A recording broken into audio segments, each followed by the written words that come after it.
Hello everyone, welcome to Doing a Tech channel. We are continuing JavaScript tutorial using FreeCodeCamp platform. So previously we stopped here in the challenge number 11. So the user will be able to track their status by weapons and fight monsters. And at the end here is also explaining that there is a div with an ID called game, which is this div here. Inside this div we need to create another element with ID status, controls, monster status, and text. Let's just add this element inside here using div element. So this is the first element and give it a status ID. Let's duplicate this element first time and just update the ID for the second one to be controls and third one to be monster status and for the last one to be text. So now check your code. Congratulations, your code is passed. Submit the changes and move on to the next challenge. And in this challenge is asking us to declare 3 spans, and each span has a class called state. And first one has the first value, and second one has third value, and third one has this third value.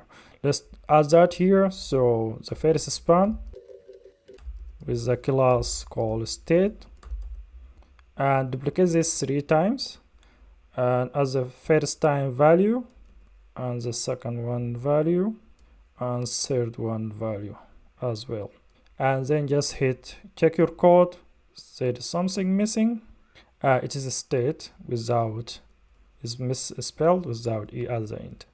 So check your code again. Congratulations, your code is passed. Submit the changes and move on to the next challenge. And in this challenge is asking you to wrap each of these span value, for example 0 here, wrap it with a strong element, and within the strong element create a span element, and first span give it an ID xp text, and next span give it health text ID, and the last one give it gold text ID. Let's try as that.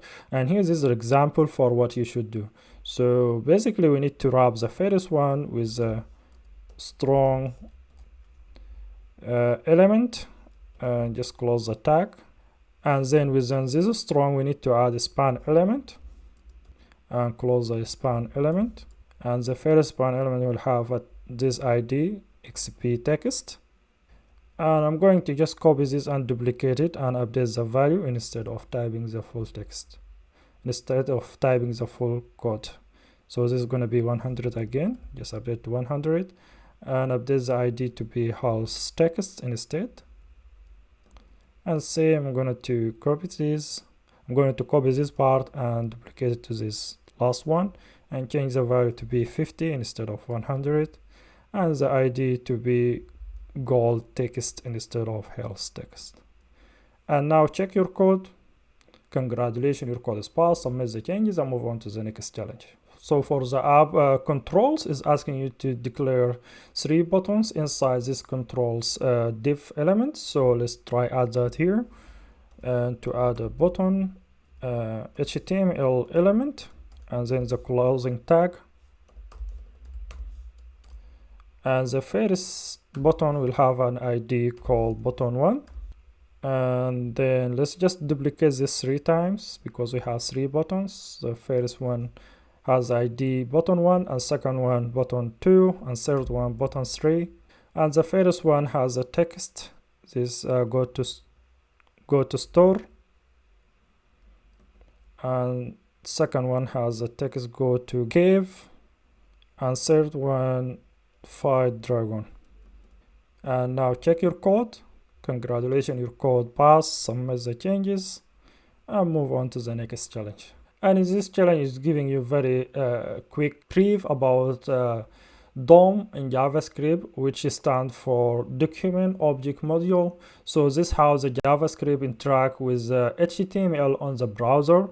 So if you want to select an HTML element using JavaScript, we use the browser document, which will allow you to access all the HTML elements inside that browser. For example, if we need to select H1 from the HTML body on the browser, we'll use document.query selector, then pass the H1 as a text. So dot query selector, one of the methods that we can use to select an element, but there is many different elements to use part of the document.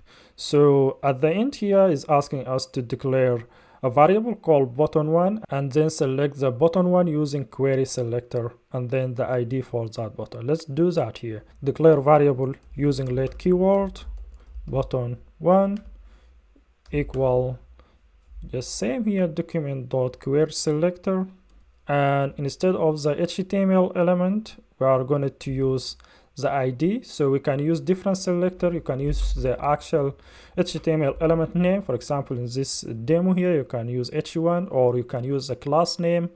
You can use the class before the class name. You will add a dot, and also you can use an ID. For the ID, you will add hash before the ID. Let's add that here inside the parentheses. Add double quotes, then hash, then the ID that you want to select, which called button1. Check your code. Congratulations, your code is passed. Submit the changes and move on to the next challenge. So in this challenge is explaining that initially when we added the script, when we linked the JavaScript data to the HTML, we added the script in the head section, and this means the JavaScript will be executed before the HTML body is rendered in the browser, and that will not be able to access the data that inside the browser. So to fix this problem, we need to move this script to the bottom inside the body, just to the end of the body. So this is the end of the body. This is the closing tag of the body, just before the closing tag for the body, and then scroll to the bottom and check your code. Congratulations, your code is passed. Submit the changes and move on to the next challenge. And here in this challenge number 17 is asking us to change the let keyword to const instead, because the button1 variable is not going to be resignable. So if we resign the button1 later, it will introduce an error just to tell us that this button1 shouldn't be resignable. So let's change this to const instead of let. And check your code. Congratulations, your code is passed. Submit the changes and move on to the next challenge. And in this challenge number 18 is asking us to add additional two selector for the second button and third button. Let's just copy this one and duplicate this twice and change it. The first one name is going to be button2, second one button3, the ID selector button2, and the last one button3. Check your code. Congratulations, your code is passed. Submit the changes and move on to the next challenge. And in this challenge number 19, so similarly to the previous challenge status, we need to add two span to this monster status element here. So the first span and second span should have a class called state. Let's just add that here. Start with the first span and class called state. So the first span has the monster name as a text. Let's duplicate the span, and the second span has a text health. Next to the span text, we need to add another span element within a strong element. So let's add that here, just similarly to the previous example, strong, and then close the strong element, and inside this strong element let's add span element, close the span tag, and the first one has an ID called monster name. Add here ID called monster name, and let's just duplicate same example, this one here, add it to the next span, and I update the ID to be monster health instead of monster name. And just check your code, and there is an error. We added the ID to the wrong part of the span, to the closing tag. Instead we should add it to the opening tag of the span. So let's just copy or cut this ID to the opening tag of this span, and then check your code again. Congratulations, your code is passed. Submit the changes and move on to the next challenge. And in this challenge number 20, and which is going to be the last challenge in this tutorial, is easy and busy. Just copy the text and put it inside this div element, and check your code. Congratulations, your code is passed. Submit the changes and move on to the next challenge. And this is the end of this tutorial. Thank you for watching and see you on the very next tutorial.